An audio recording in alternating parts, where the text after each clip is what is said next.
Good morning and welcome to church. For those who do not know me, my name is Pastor Jojo Kuria, and alongside my husband David Kuria, we have the privilege of serving in the Mavuno movement of churches, where we lead Mavuno Church Lavington and oversee the downtown network of churches under the amazing leadership of Pastor Morethi and Carol Wanjao. And it's my utmost privilege to be bringing God's word to you this week. Before we get into today's message, I'd like to welcome all our visitors. Karibuni sana. We are Mavuno Church. We are a disciple-making church with over 56 physical churches in Kenya and beyond. So you're welcome to visit any of those churches, the one that's closest to you. I'd also like to take this opportunity to invite you at this moment to give of your tithes and offering. And as I linger on why it's important for us to give of our tithes and offering, I'm reminded that giving is a beautiful act of worship. It's not just a financial transaction. This is therefore such an amazing opportunity for us to partake in worshiping God. How cool is that? So I bless the tithes and offerings that are coming through. May your vats never be empty, and may you enjoy this beautiful worship as you give of your tithes and offering. So let me start with a question. And the question is, on a scale of 1 to 10, where do you lie on the forgiveness scale? Where 1 is I forgive everything, and 10 is I never forget anything. I feel like I err on the side of not forgetting. My downfall is my really good memory, and I just have a really crisp memory. I remember what you were wearing, I remember what you said, I remember where we were, and also my sense of justice. I feel like I want to remember. And this therefore just means that because I remember everything, maybe I would say that I would range around 5 or 6 or thereabouts. So my forgiveness levels are definitely much lower. If you're just joining us, last week we began this brand new sermon series titled Fixing What's Broken, a guide to fixing damaged relationships. And we said that all of us have relationships that were once strong and robust and healthy, but somehow along the way are now cracked, perhaps distant, or not just the same anymore. And oftentimes we don't know what to do about them. We said that through this series, we will learn some useful tools that will help us begin to fix what's broken in those relationships. We kicked off last week by approaches we often take towards fixing relationships. We said convince, where we try to convince people that they are on the wrong and that they need to see things from our point of view. We also said another strategy is convict, where we try and guilt the person into changing and becoming more like us. The third strategy was coerce, where through threats, ample manipulation, and some great pressure, we get them to do what we want to do. And the last strategy that we often employ is control, where we try and force the other person into behavior that will not hurt us again.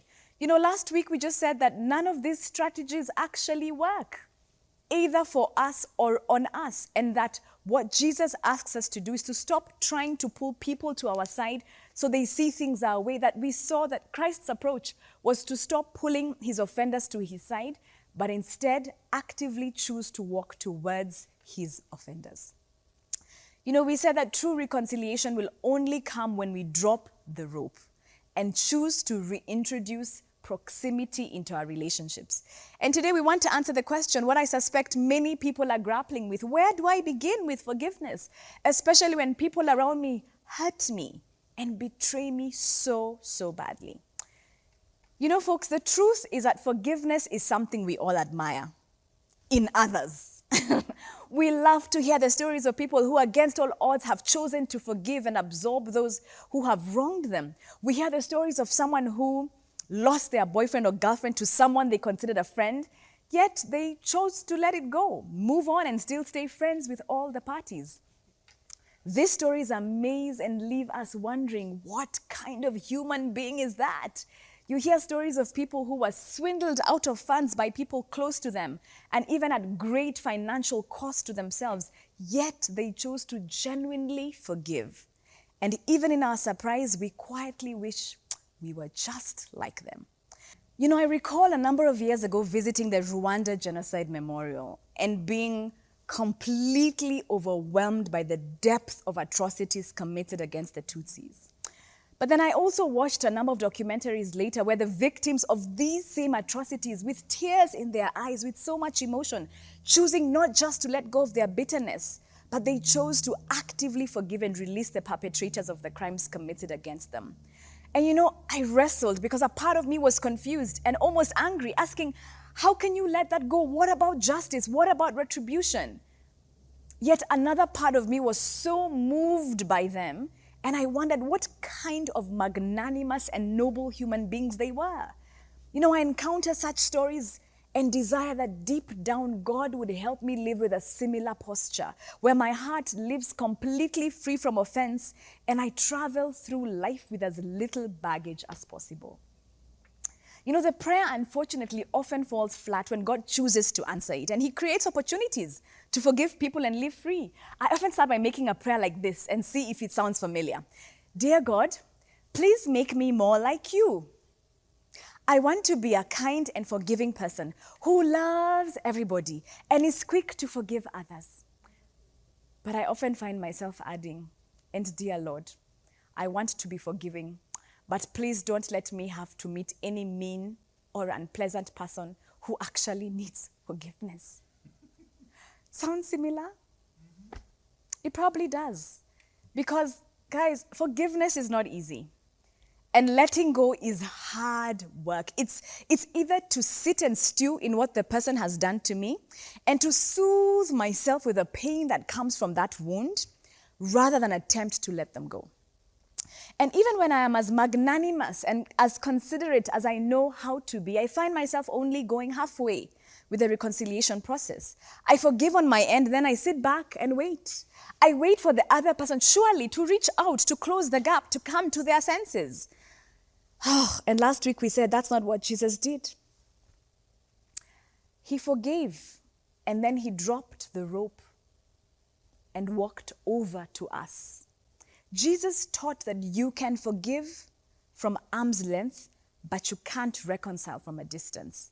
But many times that's the best that I know how to do. You know, other times I find that I say, okay, I have forgiven.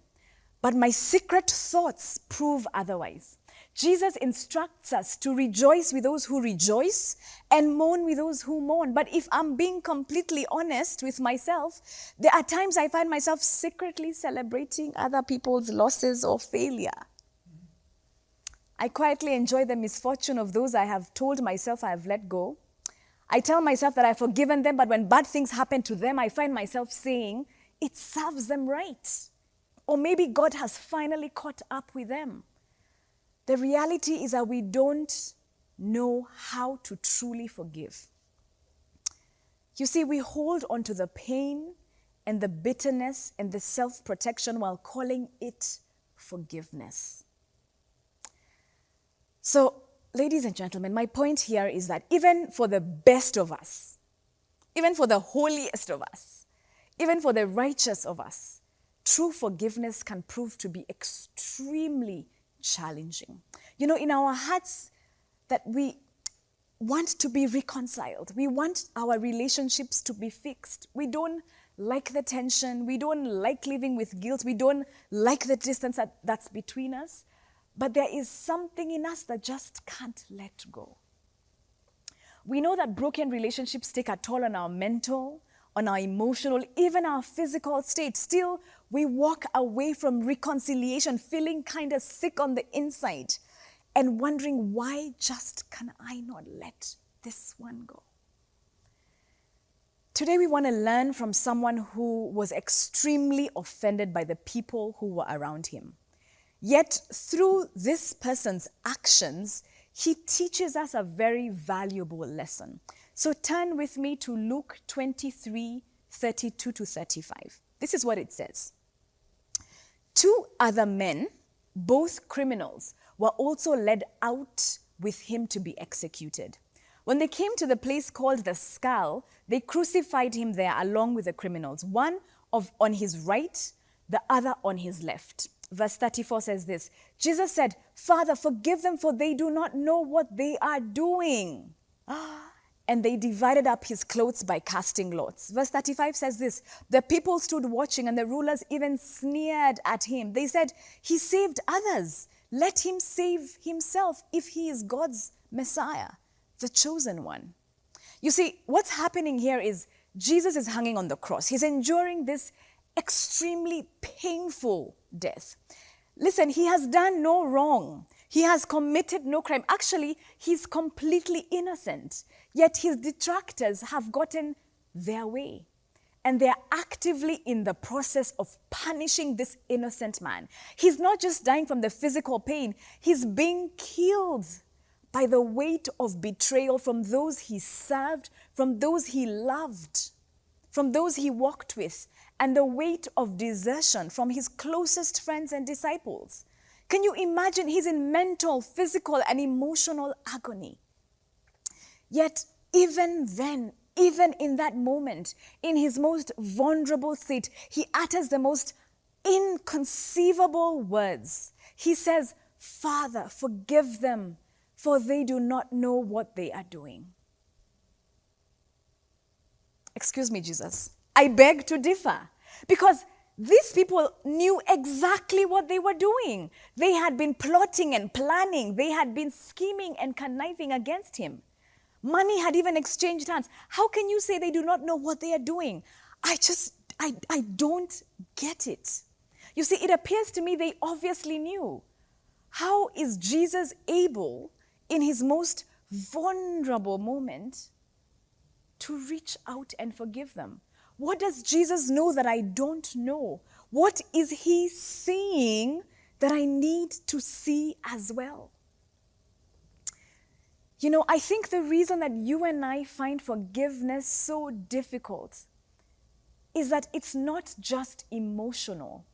It is also a matter of spiritual perception. You know, you and I look often at people through the lens of what they did to us. We can see them through the lens of their betrayal, the lens of the lie, the lens of the absence caused when we needed them. That's how we view them. That's how we perceive them. We don't just remember what they did, but we define them by it. You see, ultimately, we see them through the lens of our pain. And pain is such a powerful lens because it doesn't just affect how we feel. It profoundly shapes how we see. You see, when someone hurts us, pain becomes the filter through which we interpret their actions, the filter through which we interpret their intentions and even their identity.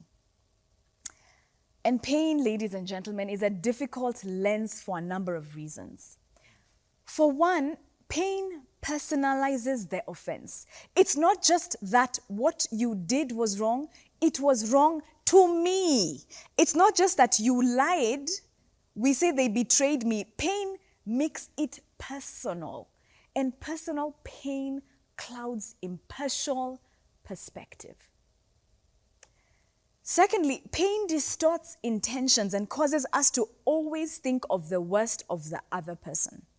Even when there is no evidence, pain causes us to say they did it on purpose. And the married couple said, Amen. We say they meant to hurt me, or that's just the kind of person they are. As a result, that pain leads to mind reading. It leads to assigning motives that we cannot verify. And thirdly, pain causes us to magnify self and minimize others. Pain makes us the center of the story and causes us to forget the other person's humanity. Do they have a past that perhaps informed their actions? We don't care about that. Do they have brokenness within them that has led them to act the way they did? We dismiss that. Who cares? We forget that we are both broken and that when pain becomes our lens, the only way to see things is that I am the victim and they are the villain, period.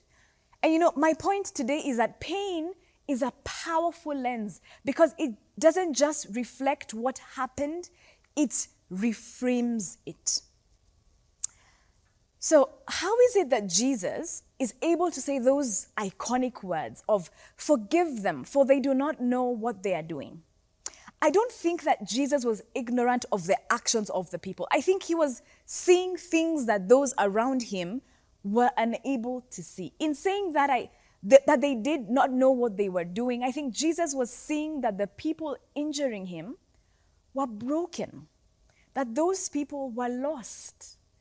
You see, whereas you and I see the moment of offense, Jesus is able to look beyond the moment and see our full journey.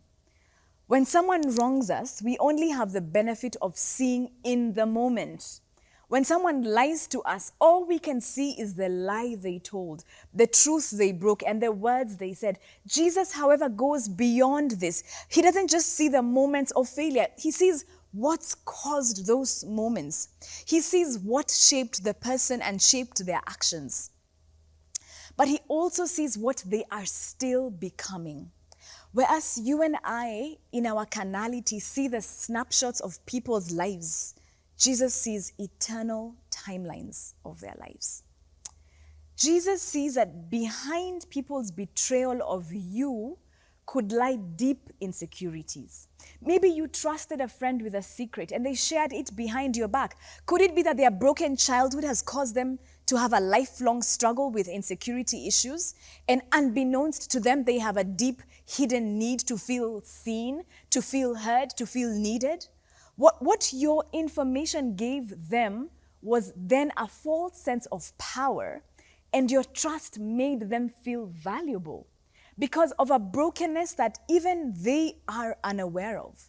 They lack the maturity to handle this power. They broke trust. We see the moment, Jesus sees the story. Could it be that behind someone lashing out at you in anger could be a man or a woman struggling with a deep sense of abandonment? A family member explodes at you over something seemingly insignificant, a missed call here and there, a forgotten birthday, or a minor disagreement, and then you see a reaction that's way out of proportion. But Christ sees more. He sees a parent who walked out on them. He sees a spouse who abandoned them. He sees friends who disappeared in a crisis. He sees how their brains are wired to interpret disconnection as rejection. So even smaller things trigger deep fear and rage because they sense they're about to be left behind again. Again, ladies and gentlemen, we see the moment, but Jesus sees the story. Could it be that behind someone's manipulation of you might be unhealed trauma? You're in a relationship where the other person constantly tries to control your choices, guilt-tripping, emotional blackmail, or twisting conversations to get their way. You see, you may see their actions, but Jesus sees their story. Jesus sees their trauma of abuse, of neglect, of sudden loss, times when they felt utterly powerless, and how control has become their survival strategy. Maybe according to them, if they don't manage every variable around them, they feel unsafe. So their manipulation is not about dominating you. It's actually about a hidden desire to protect themselves from perceived chaos. Again, ladies and gentlemen, we see the moment, but Jesus sees the story. You know, does any of this excuse people's behavior? Does it give them license to act out and go hurting people? Does their backstory give them a free pass to be a menace to others? Absolutely not. That's not what we are saying. This understanding does not excuse betrayal or give license to hurt other people.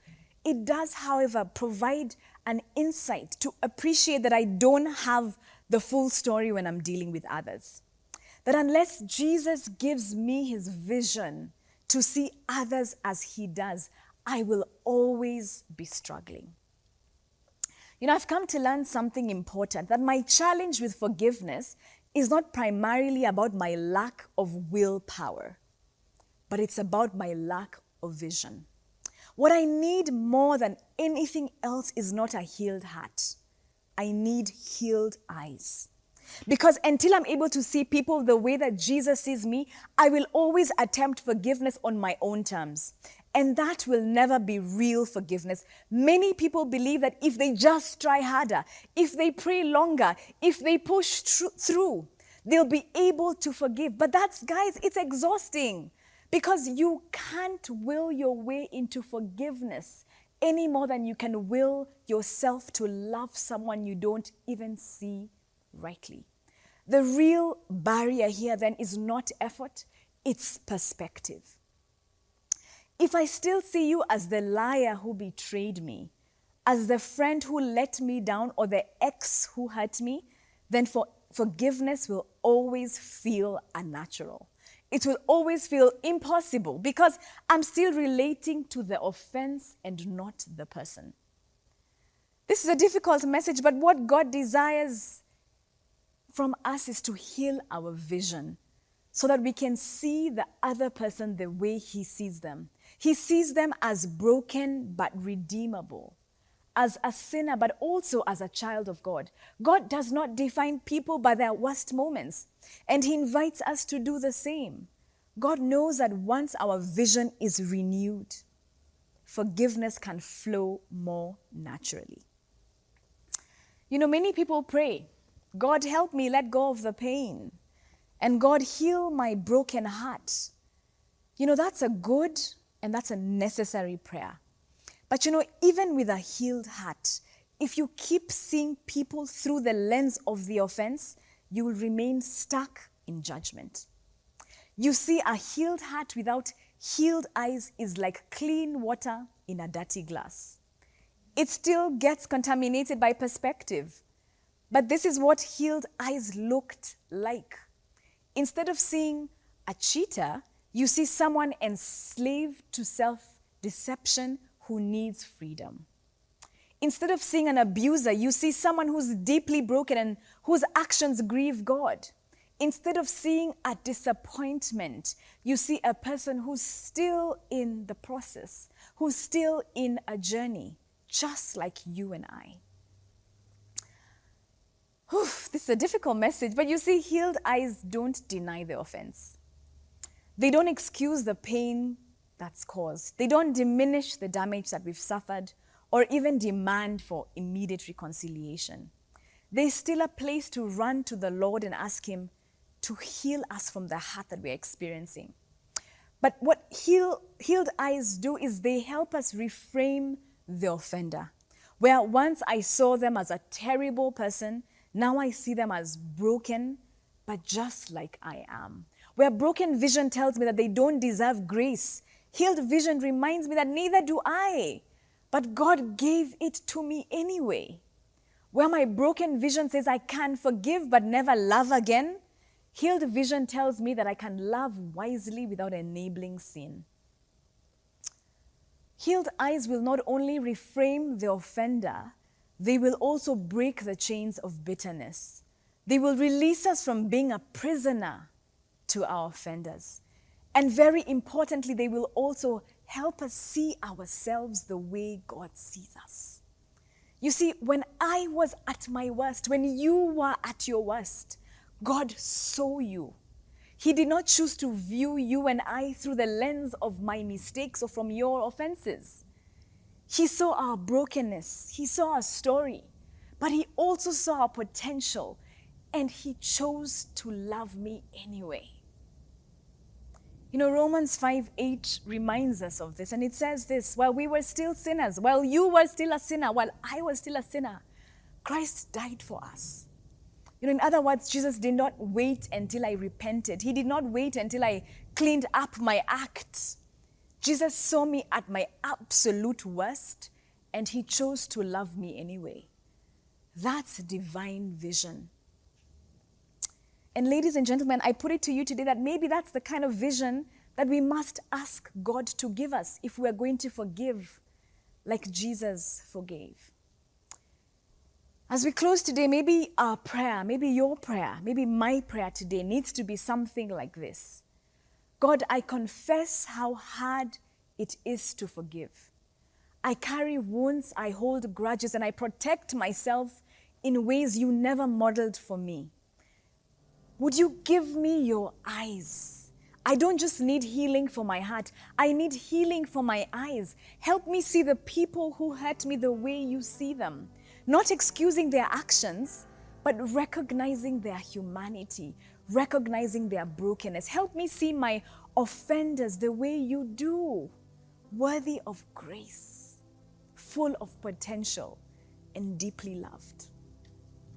Transform my vision and let my forgiveness always reflect your grace, not my wounded perspective.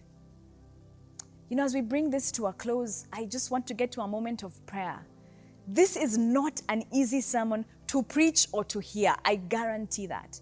And I know sometimes many emotions have been elicited because you're like, but do you know what they did? Do you know what they made me go through? And I hear you and I get that. Because I'm grappling with my own unforgiveness. But I think what God is saying to us today, that a healed heart is good, it's great, pursue that, pray for that. But then healed eyes is what we need to gain the perspective, to see people how God sees us. I'm so moved by the fact that our Savior can be hanging on a cross, innocent, alongside two guilty criminals, two guilty men. And he's facing people jeering him and making fun at him when he's at his worst, when he's at his most vulnerable moment.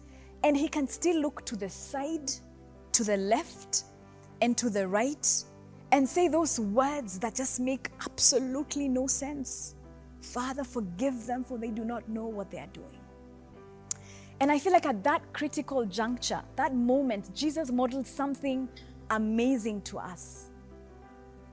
And I pray that through this sermon series, we will get that perspective, that we will see beyond the offense and see the person, see everything that God sees in them. And so as we conclude, I just want to ask us to just pray. And I want to pray cognizant of everybody who's watching this, who is deeply hurt, who this message is a bother, this message is a sting. Because this message is asking you to do a lot that you don't even know if you have capacity to do. And my prayer is that God will release you from that deep hurt. He'll release you from that cycle of unforgiveness. And also I want us to pray that we will get those eyes to reframe the offender and look at them the way Jesus looks at them.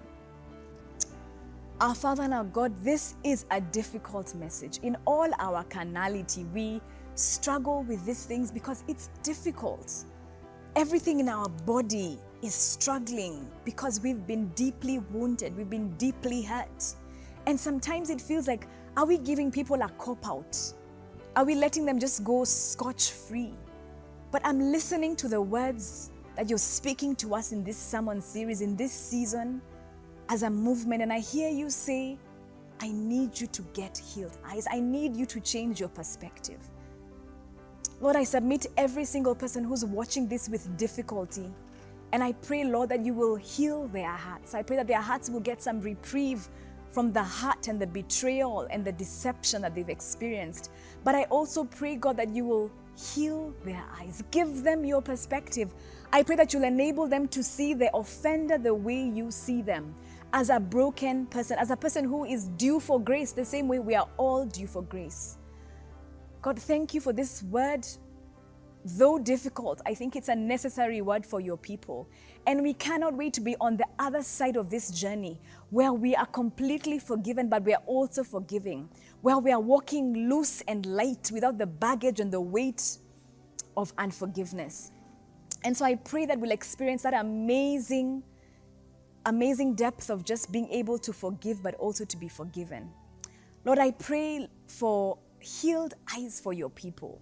I pray that even as you're healing our hearts, that we will look at the offender, we will reframe this perspective and see them as your daughters and as your sons. That though they did several things to us that hurt us, that made us feel so betrayed, that you will give us a perspective of the brokenness that lies within them. That we're not making excuses, but we are seeing them as you see them, as your sons and as your daughters.